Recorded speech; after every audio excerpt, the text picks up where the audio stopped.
The reason you're not where you want to be is because you haven't learnt the skills yet. There's the current version of you and the future version of you, and in between, to bridge the gap, you have to learn a bunch of skills.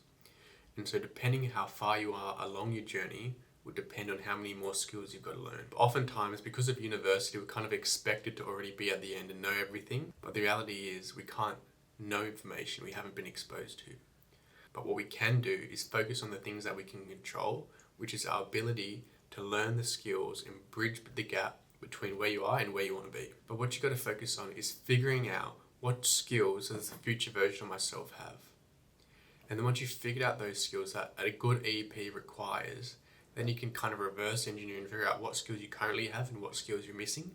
And then you can go and focus on CPD courses and mentoring that bridges the gap between the skills that you currently have and the skills that you need to get where you want to go. So to figure out what skills you kind of need at the end, there's 3 things. They've got the big bucket skills, and then within those big buckets, you have smaller skills. And then within the smaller skills, you've got to practice those skills. You can create scripts and templates to make it easy for yourself though. So what are the broad big bucket skills that you've got to actually learn that I'm trying to learn to become a good EP? Really comes down to quantifying your workflow.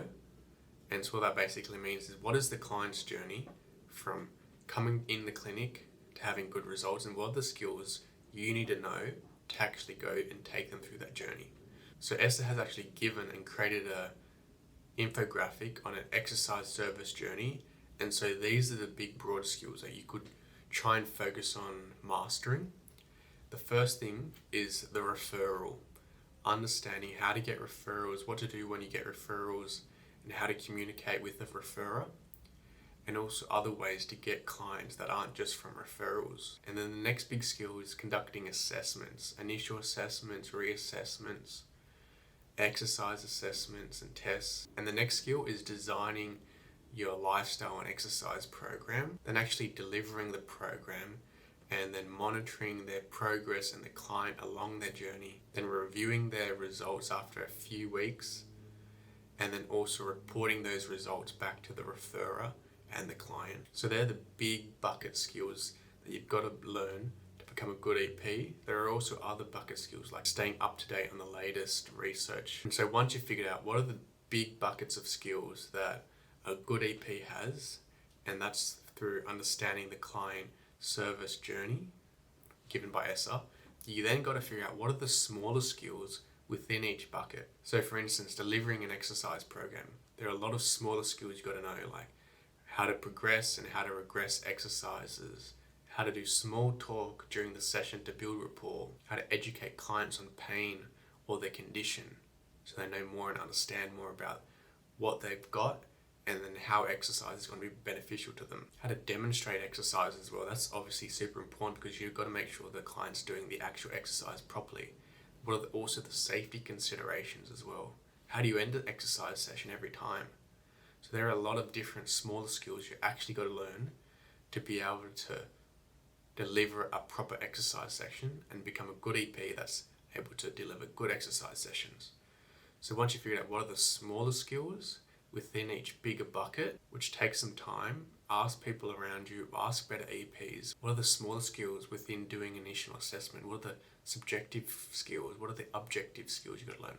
How do you create goals with the client? What are the skills in creating goals, and what are the skills in creating an actual management plan or an exercise program? So the whole lot of smaller skills, and once you've figured out and listed all the smaller skills, you've actually got to start practicing and perfecting and getting better at these smaller skills. So this is where you actually start to make real progress, and this is where I'm up to. I'm up to trying to figure out and get better at these smaller skills. And so the way I've tried to get better at the smaller skills is creating either a script or a template for each skill. So for instance, SOAP notes, I'll have a script. And how do I fill out the SOAP notes? What are the things I've got to focus on? Same thing for creating an exercise program. I've got a template for an exercise program of sets and reps and exercises for different types of consultations, maybe a 30-minute or maybe an hour consultation, different templates for different types of exercise programs. Same thing for an initial assessment, creating a template of questions and assessments and goal settings and plans to go through to have a really good initial assessment with a client. And the way you can create these is, this is where your CPD points matter, where you know what skills you're missing, and to really develop and create a system for learning and applying these skills, use the CPD points and courses to learn how to do these skills, then create templates and scripts for yourself so it can become effortless and you're kind of going on autopilot because you've done it so many times. You've got a script and a way of, or a template and a way of actually completing the skill. So you can do it better and better and better each time, and you don't have to think about it all the time. So that's basically how I'm trying to learn to become a good EP, is figuring out what are the skills that a good EP has, what are the skills I currently have, and what's missing in between.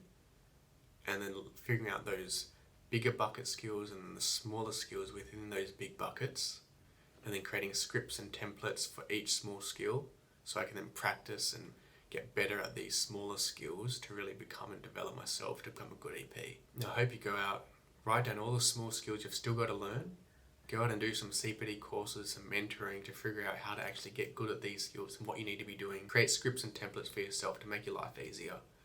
Let me know how it goes. If you enjoyed today's video, please subscribe, and I'll see you again in the next video.